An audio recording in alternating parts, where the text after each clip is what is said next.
साथियों नमस्कार। आज व्यक्तित्व पर चर्चा होगी। सबसे पहले बात व्यक्तित्व की अवधारणा एवं अर्थ पर, concept and meaning of personality. व्यक्तित्व एक मनोवैज्ञानिक अवधारणा है। इसका प्रयोग लोगों द्वारा प्रायः बड़े सतही अर्थ में किया जाता है। किसी व्यक्ति के रंग, रूप, शारीरिक बनावट, वेशभूषा, सौंदर्य आदि बाह्य लक्षणों के आधार पर प्रायः उसके व्यक्तित्व के बारे में अर्थ लगा लिया जाता है। इस तरह व्यक्ति के शरीर की बाहरी दिखावट को उसका व्यक्तित्व समझ लिया जाता है, परंतु यह अर्थ न तो पूर्ण है और न ही उपयुक्त। व्यक्तित्व के स्वरूप की व्याख्या मुख्य रूप से दार्शनिकों, समाजशास्त्रियों और मनोवैज्ञानिकों ने की है। व्यक्तित्व की भारतीय और पाश्चात्य अवधारणाओं में भी काफ़ी अंतर देखने को मिलता है। विश्व के अनेक धर्मों, मतों के साथ साथ साहित्य, कला और संस्कृति में व्यक्तित्व संबंधी अवधारणाएं पाई जाती हैं, परंतु व्यक्तित्व जैसे जटिल संप्रत्यय को पूर्ण रूपेण समझना संभव नहीं है। शिक्षा जगत में व्यक्तित्व शब्द का विशेष और महत्वपूर्ण स्थान है। शिक्षा का प्रमुख उद्देश्य ही बालक के व्यक्तित्व का संतुलित विकास करना है। न केवल विद्यार्थी वरन शिक्षा के क्षेत्र में कार्यरत सभी व्यक्तियों के व्यक्तित्व का उनकी कार्य प्रणाली और कार्य क्षमता एवं कार्य सफलता पर असर पड़ता है। विद्यार्थी हो, अध्यापक हो या प्रशासक हो, उनके व्यक्तित्व का एकीकृत ढंग से विकसित होने में शिक्षा के उद्देश्यों में काफ़ी सहायता मिलती है। यही कारण है कि शिक्षा मनोविज्ञान के क्षेत्र में व्यक्तित्व के अध्ययन आवश्यक बल व ध्यान दिया गया है। व्यक्तित्व के विकास और व्यक्तित्व पर पड़ने वाले प्रभाव के संदर्भ में बहुत से मनोवैज्ञानिकों ने अध्ययन किया तथा विभिन्न प्रकार से व्यक्तित्व को स्पष्ट करने का प्रयास किया। व्यक्तित्व मापन की अनेक विधियों को विकसित किया गया है। सबसे पहले हम व्यक्तित्व की अवधारणा और अर्थ जानने का प्रयास करेंगे। तो साधारण बोलचाल की भाषा में व्यक्तित्व शब्द किसी ऐसे विशेष गुण की ओर संकेत करता है जिसे सभी लोग विभिन्न परिस्थितियों में व्यवहार करने तथा पारस्परिक संबंधों की दृष्टि से विशेष महत्व देते हैं। व्यक्तित्व शब्द अंग्रेजी के पर्सनालिटी शब्द का हिंदी पर्याय है, जिसकी उत्पत्ति ग्रीक भाषा के पर्सोना शब्द से हुई है। पर्सोना का अर्थ है मुखौटा, जिसे पहनकर यूनानी लोग मंचों पर अभिनय करते हैं। मुखौटा लगाने का तात्पर्य यह होता है कि दूसरे लोग वास्तविक व्यक्ति को न देखकर उसे मुखौटा वाले रूप में जाने। धीरे धीरे पर्सोना शब्द का अर्थ बदलता गया और 14वीं शताब्दी में पर्सनालिटी के रूप में परिवर्तित हो गया। तो इस व्युत्परक अर्थ के अनुसार व्यक्तित्व का अर्थ बाह्य वेशभूषा है, जिसे धारण कर अभिनेता अपने विशिष्ट व्यवहार को व्यक्त करता है। व्यक्तित्व के अवधारणाओं में अगर हम HR भाटिया की बात को देखें तो वे कहते हैं कि व्यक्तित्व की दूसरी विशेषता उसकी आत्मचेतना है, सेल्फ कॉन्शियसनेस है। जब व्यक्ति में आत्मचेतना जागृत होती है तभी उसका व्यक्तित्व अस्तित्व में आता है। HR भाटिया आगे कहते हैं कि हम कुत्ते को व्यक्तित्व से विभूषित नहीं करते और यहाँ तक कि छोटे बच्चे में भी आत्मचेतना या व्यक्तिगत परिचय का भाव उदय न होने पर व्यक्तित्व जैसी वस्तु नहीं होती। कहने का तात्पर्य यह है कि जब व्यक्ति में आत्मचेतना सृजित होती है तो व्यक्ति के व्यक्तित्व का उदय भी वहीं से होता है।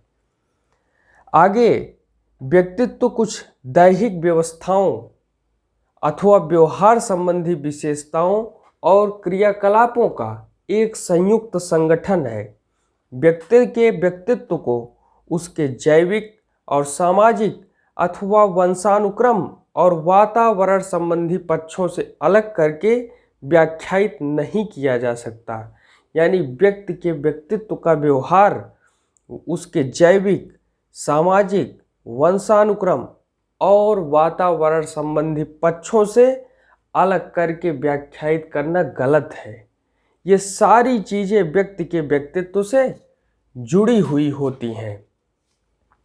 हम व्यक्तित्व की परिभाषाओं पर नज़र डालें तो हम वाटसन के अनुसार देखें तो वाटसन कहते हैं कि विश्वसनीय सूचना प्राप्त करने के दृष्टिकोण से काफ़ी लंबे समय तक वास्तविक निरीक्षण या अवलोकन करने के पश्चात व्यक्ति में जो भी क्रियाएं अथवा व्यवहार का जो भी रूप पाया जाता है उसे व्यक्तित्व कहा जाता है। मन के अनुसार व्यक्तित्व है व्यक्ति की संरचना, व्यवहार के ढंगों, रुचियों, अभिवृत्तियों, क्षमताओं, योग्यताओं एवं अभियोग्यताओं के विलक्षण संगठन के रूप में परिभाषित किया जाता है। इसे इंग्लिश में देखें तो पर्सनालिटी में be defined as the most characteristics integrate of an individual structure, mode of behaviour, interest, attitude, capacities, abilities and aptitude. इन सारी चीज़ों का संयोग ही व्यक्ति के व्यक्तित्व की संरचना में योगदान देता है। गिलफोर्ड महोदय कहते हैं कि व्यक्तित्व गुणों को समन्वित रूप है। इंग्लिश में देखें तो personality is an integrated pattern of traits. Watson कहते हैं कि व्यक्तित्व वह सब है जो हम करते हैं। Personality is everything that we do. तो हमने व्यक्तित्व की परिभाषाएं में वाटसन महोदय और मन के अनुसार तो डेफिनेशन ऑफ पर्सनालिटी। अब हम आलपोर्ट महोदय हैं, उन्होंने व्यक्तित्व की परिभाषा दी हुई है। तो definition of personality by Allport. Allport ने सन 1937 में व्यक्तित्व की लगभग 50 परिभाषाओं का विश्लेषण व वर्गीकरण किया और निष्कर्ष निकाला कि व्यक्तित्व व्यक्ति के अंदर उन मनोशारीरिक गुणों का गत्यात्मक संगठन है जो वातावरण के साथ उसका एक अनूठा समायोजन स्थापित करते हैं। इंग्लिश में देखें तो personality is the dynamic organization within the individual of those psychophysical system that determine his unique adjustment to this environment. तो एडजस्टमेंट टू हिज एनवायरनमेंट। तो आलपोर्ट ये कहते हैं कि वातावरण से व्यक्ति का जो समायोजन है वही उसके व्यक्तित्व के विकास में योगदान देता है। आलपोर्ट द्वारा प्रस्तुत की गई उपयुक्त परिभाषा को मनोविज्ञान में सर्वाधिक मान्यता प्राप्त है। इस परिभाषा के ऊपर विश्लेषणात्मक दृष्टि से डालने से स्पष्ट होता है कि यह व्यक्तित्व के संबंध में 3 प्रमुख बातों की ओर संकेत करता है। कौन सी हैं वो 3 बातें? पहली है कि व्यक्तित्व बहुत से गतिशील और गुणों का संगठन होता है। व्यक्तित्व का निर्माण बहुत से गुणों को मिलाकर होता है। किसी एक गुण के उल्लेख से व्यक्ति की अभिव्यक्ति नहीं की जा सकती। ये गुण परिस्थिति व समय के अनुसार परिवर्तित व गतिशील होते हैं, अस्थायी नहीं रहते। अक्सर व्यक्ति के व्यक्तित्व में कुछ न कुछ परिवर्तन अवश्य पाया जाता है, जिसका कारण है कि उसका व्यक्तित्व जिन गुणों के संगठन से निर्मित हुआ है उन पर वातावरण का प्रभाव पड़ा है और परिवर्तन आया है।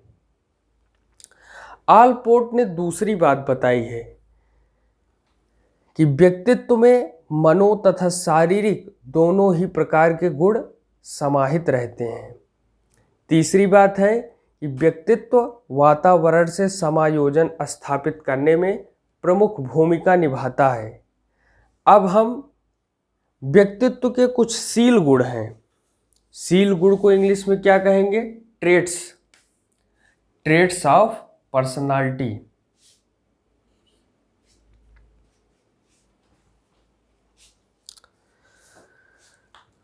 तो सबसे पहले यहाँ ये जानना आवश्यक है कि शील गुण क्या है।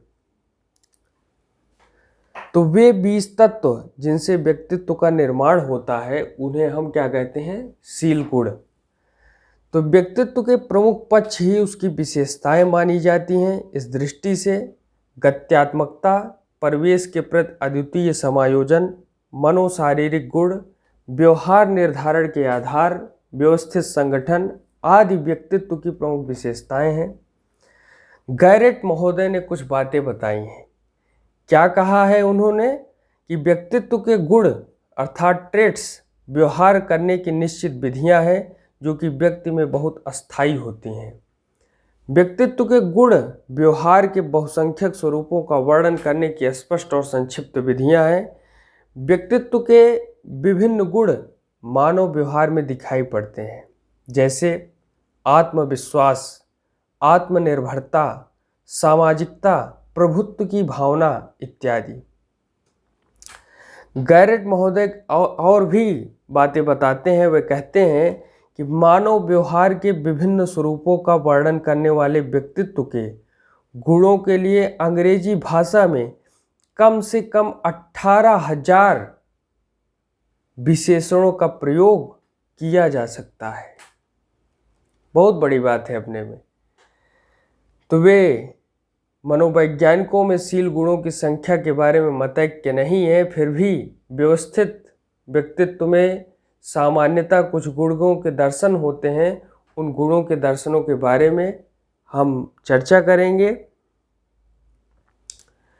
तो आत्मचेतना, सामाजिकता, सोशिएबिलिटी, अभियोजनशीलता, वातावरण के साथ एडजस्टेबिलिटी, प्रबल संकल्प शक्ति, स्ट्रांग विल पावर, शारीरिक एवं मानसिक स्वास्थ्य। तो आज हमने इन सभी विषयों पर चर्चा की। आगे भी हम ऐसे ही चर्चा जारी रखेंगे। आज इतना ही। धन्यवाद। जय हिंद।